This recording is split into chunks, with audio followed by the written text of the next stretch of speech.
It was bad on Saturday, but how bad was it? This is Locked On Baylor. You are Locked On Baylor, your daily podcast on the Baylor Bears, part of the Locked On Podcast Network, your team every day. Thank you for joining Locked On Baylor. It's me, your host, Cam Stewart. Thank you for making it your first listen today and every day. That is Locked On Baylor, brought to you today by LinkedIn Talent Solutions, where the Bears are coming off, quite frankly, an embarrassing performance. I know Dave won't say it. I'll say it. I think a lot of the fans will. Doesn't mean we're going to abandon Baylor, but it was an embarrassing performance on Saturday against the Texas Longhorns, in which it was the final game of a 120-year rivalry, and Texas waltzes into Waco, and the Bears barely put up a fight. 38-6, your final. And I'm trying to, again, kind of bring the positives out of it, more kind of keep a level-headed approach to this. And I think I still am being level-headed in talking about how just unacceptable that was, how unacceptable that performance was on Saturday.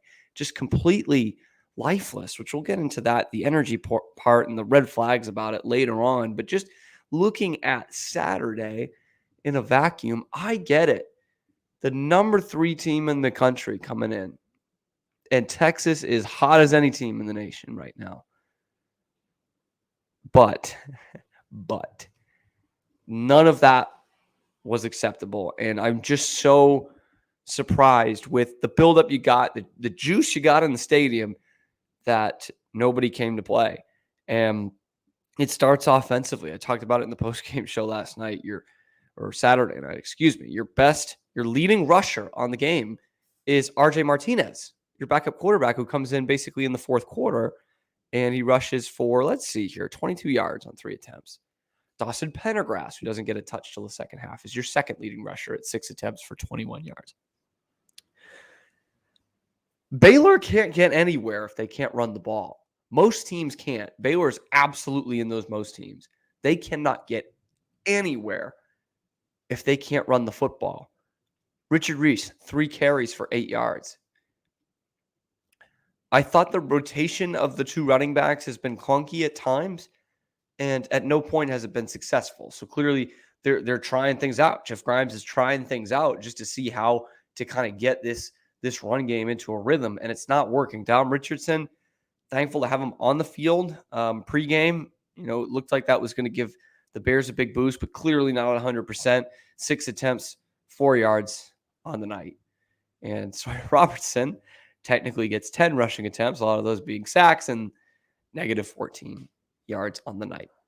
And Texas, honestly, didn't even really bring it out of first gear. They didn't bring it out of first gear last night. Quinn Ewers, good night, 18-23, 293, and a touchdown. Let's just get it in the garage. Other than that, Jonathan Brooks, 18 attempts, 106 yards, 2 touchdowns. That's a good night, 6 yards a carry. They averaged 5.1 a carry. Baylor averaged under 2 a carry. Oof. Over 4 yards per play average by the Texas Longhorns overall on Saturday night. So they really don't bring out a first gear. Xavier Worthy is the guy you're keying on defensively. Well, it's 3 catches, 31 yards, a touchdown in there. A pretty pedestrian night, only 9 yards after the catch, which is where he can really kill you. Sanders had a big night, 5 for 110. Yeah, that's pretty good with a 49-yarder in there and 62 after the catch. But if you're Baylor, you just got to look at that and think, we gave up 38 points at home. We were never in the game. And this team didn't even take it out of the first gear. When I was in high school, my little town started a lacrosse team, high school lacrosse team. And we had some teams in our league that were nationally ranked. They were some of the best public high school lacrosse programs in the country. And I remember those first few years that we played as a program, they would play their JVs against us and they'd still win 18-4, 16-5, something like that. And that's exactly what I was feeling on Saturday night. Except we went in knowing we didn't have a chance as high school kids. And I'm wondering if these college football players at Baylor were thinking the same thing. because it didn't look like they had any chance at all. And one of the big problems continues to be quarterback play. Robertson, at least completion-wise, is better in this game, 20 of 35, better percentage for 203 yards, rating at about 100. You got to pull them performance reasons. I'm guessing maybe that ankle flares up, but when the game's out of reach, you bring in RJ Martinez, who doesn't fare all that much better, 9 of 18 for 102, only completing 50% of his passes, and UT really coasting at that point. Quarterback play, it's a broken record. It's not there, and you can't get the receivers involved. Finally, Monterey Baldwin on a deep threat. I know he's someone who's been frustrated. It's been tough sledding getting him the ball. I was glad to see him have that big play. It didn't amount to much. Armani Winfield, finally, a couple catches, 3 of them for 42, kind of in garbage time, but you get him on the field a little bit.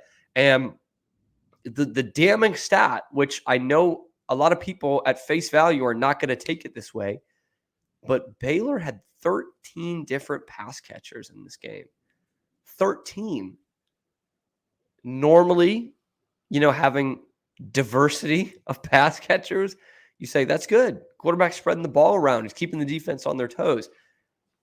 When you score 6 points and it's game 4 of the season and you have 13 pass catchers, that's not a compliment. That is not a compliment. That's not a good sign. That's a bad sign. That means we don't know who our 11 on the field need to be. We don't know who our 3 or 4 receivers on the field need to be. Or maybe it's we don't know if the quarterback can get it to these guys consistently. Who is the option? Who is the guy the defense keys on? I have the same problem with the Patriots, so I'm going to say it with Baylor too. There are definitely defensive coaches wondering, who do we put our number 1 corner on?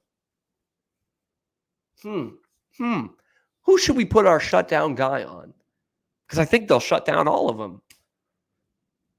Because there's no one that you game plan for defensively. And that's not just the receivers. You don't game plan special for the quarterback. You don't game plan special for the line. You don't game plan special for the tight ends or the running backs either. This is just such a dead D-E-D, dead offense. They can't. I said it before the game. I had a friend text me and said, should I take Baylor plus 17 tonight? And first glance, as my time being a Baylor fan, plus 17 in a home game in the conference, I said, yeah. But then I said, you know what? Actually, my pal, I don't know how Baylor's going to get it in the end zone. I think I tweeted it after the first drive. I just don't see how this team is going to get it in the end zone. And I'm gotta tell you, I don't get paid enough for being right all the damn time. It sucks being right all the time because they don't get it in the end zone the whole game. I say that as kind of a facetious thing.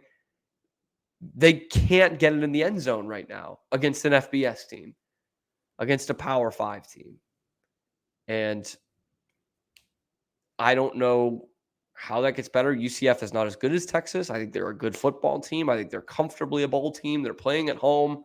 First home game in the conference, if I'm not mistaken. So they'll be jazzed up. That's going to be a great environment. And Baylor is not in a good position to be there. I'll tell you. But they're going to bring the equipment truck down. First road game of the year. Just what these guys needed at 1-3 was a road game. Get away from us fans. And they're going to take the truck down. And all of those people that are bringing that stuff with them, I'm telling you how Baylor found them. They found them by LinkedIn Talent Solutions, which is today's sponsor of the Locked On Baylor episode. Look, LinkedIn Talent Solutions, they make it easy for you. Getting a job, hiring for a job, neither of those are easy. Okay, so LinkedIn Jobs, they're going to help you find the qualified candidates that you want to talk to, and they're going to do it faster. So you're going to post your job for free at linkedin.com/lockedoncollege. Okay. That's linkedin.com/lockedoncollege to post your job for free. They're going to make it easy for you. They're going to sift it out. They're going to find you the qualified candidates. They did it for me when they offered this job to me, and Baylor's doing it for all those people bringing the equipment down to Orlando, Florida next week. So LinkedIn Jobs, once again, that's linkedin.com/lockedoncollege. Post your job for free. Terms and conditions do apply. Looking at the the big view here of I don't know how to quantify it, but I know it when I see it. And I'm talking about Baylor's energy. And I've said it before this season. I know I'm not the only one who is saying it Saturday. This team just looked lifeless. Looked absolutely like a carcass on the side of the road taking on Texas on Saturday. I don't know what it is, but you know it when you see it. And there was just no physicality. There was no getting hyped. There was no celebrations. There was no big hits. None of that on Saturday. And part of it is you got taken out of the game right away. But part of that is you didn't bring the energy in the first place. And it was damning on the drive home when the Baylor Radio Network's player of the game was the long snapper, Garrison Grimes. Baylor recovered 2 muff punts. And when Texas starts playing some college football teams at some point this season, they will need to correct that. But they get away with it against Baylor because Baylor just only scores 3 points out of that, I believe. Or maybe it was both field goals, but at least just a 3-point. I don't think they scored on the other one. I think they missed it on 4th down. And again, I'm wondering, it's a broken record. Why can't these guys get up for the games? And I said it before, and it's weird to say this, but I don't even actually blame them as 18, 19, 20-year-old kids. I mean, they do deserve some blame in that. They do. But in the world of college football, when you're talking about guys not ready to play, we say this in the NFL too, that's on the coaching staff. That's on the coaching staff. They need to make sure their team is ready to take the field. And again, Davis said this 3 or 4 times over the last 13 months about his team. 54 weeks. It was September 10th when he first said it against BYU last year, that his team just was not ready to play. Not ready to play. And I'm sure they love Dave. We love Dave as a person. And he's the one who, took a chance on these guys. He recruited these guys. He brought them in and gave them this chance. But a separate thing is I don't know if they're playing for him right now. Because, look, Dave is a football genius. 1,000%. No one can deny that. But even when things were going good, you knew he was not the master motivator. The master motivator to get these guys ready. And that's what you need in college football. You look at these guys who are having success in my lifetime and right now, and Urban Meyer's a dink. I mean, you think anyone likes that guy and talks to him outside of it? Clearly not, but he can get you up for a football game. And he's pretty good at the X's and O's stuff too. Pete Carroll. Everyone was wondering whether he was going to succeed in the NFL because he was such a rah-rah guy. He's done all right for himself. Ed Orgeron, out of a job 2 years after having one of the best teams in college football history. Yeah, because he gets those guys ready to play. And he had a tactical defensive coordinator too, by the way. But he was not the X's and O's guy. He was the living room guy. He was the pregame speech guy. That Baylor does not have that. And they probably have some darn fine football coaches on that staff, but not ones who are ready to get you to run through a brick wall. And it seems old school, but clearly you need that in the college game. At some point, you need that. Even Sark, man, offensive genius, but he'll get those guys fired up. He will yell at, just scream at stadium workers who hold him back from running out of the tunnel. Maybe we need that. I had a great tweet about it in January about how much of a dick he was for doing that. Maybe you need that. Texas has it. Baylor does not. I don't know how you fix that in the season. If you don't have motivators, you don't have motivators. That's just, you don't have them. But Dave needs to be putting out the game plan for this team, and someone needs to be, in a good way, yelling their head off in the locker room pregame and get them ready to take the field. Dave wasn't even ready to take the field. Great video by Darby Brown from KWTX, posting him stuck in the Baylor line trying to get out onto the field. It's not really his fault, but it's kind of poetic in that video that they weren't overall just ready to take the field. And I know this name will be brought up, so I'm begrudgingly saying it. And he was gone middle of the 21 season, which ends pretty well, ends on a high. I think Joey McGuire was that guy.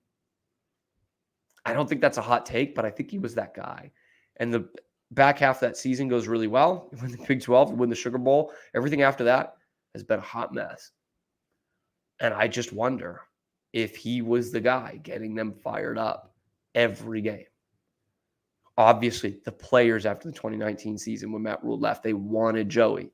And I'm not saying Baylor made the wrong call because I don't believe that. Look at what Tech's got the same record this year. Tech's got the same record and a lot of problems too. But clearly he was the guy getting them ready to play. And the football coaches, that staff, put out great game plans, but it was Joey getting them ready to play. And Dave talks about that a little bit in the press conference, which we'll get to in a minute, but there's just a lot of problems in terms of motivational factors on this team. We saw it in 2020. It was a wash because it was a COVID season. Dave and the coaching staff did not get a lot of time at all with these guys. And then the next year it turned right around. So there was no harm, no foul, no worries.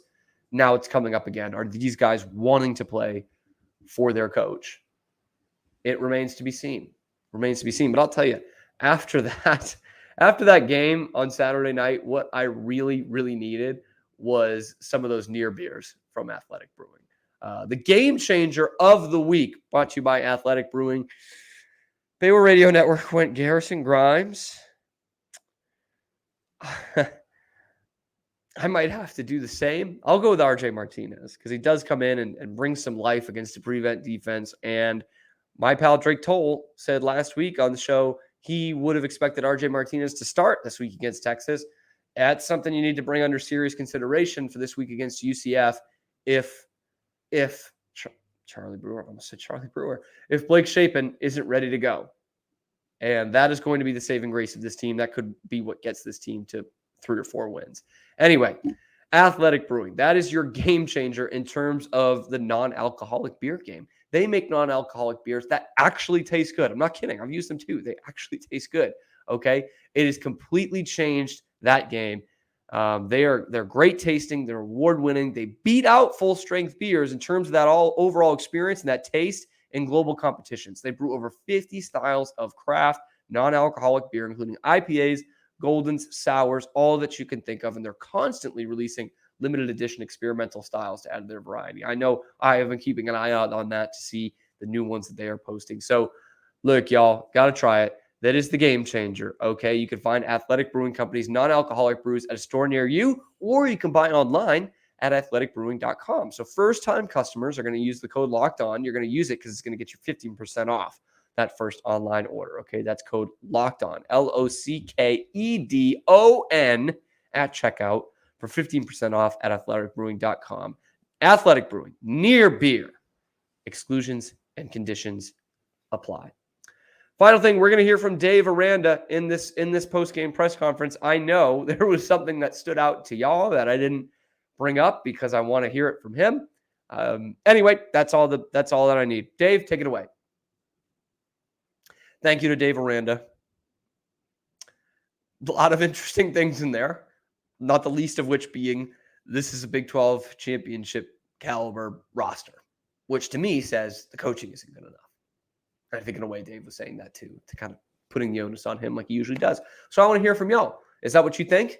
Do you think this roster is championship caliber? Do you think the Bears can turn it around this season? Leave that in the comments below. Like, subscribe, follow me, follow us on Twitter. That's where you're going to get all the content throughout the week. And then, of course, we'll bring it to you on YouTube and wherever you get your podcast. Thank you for listening today. This has been, always will be, Locked On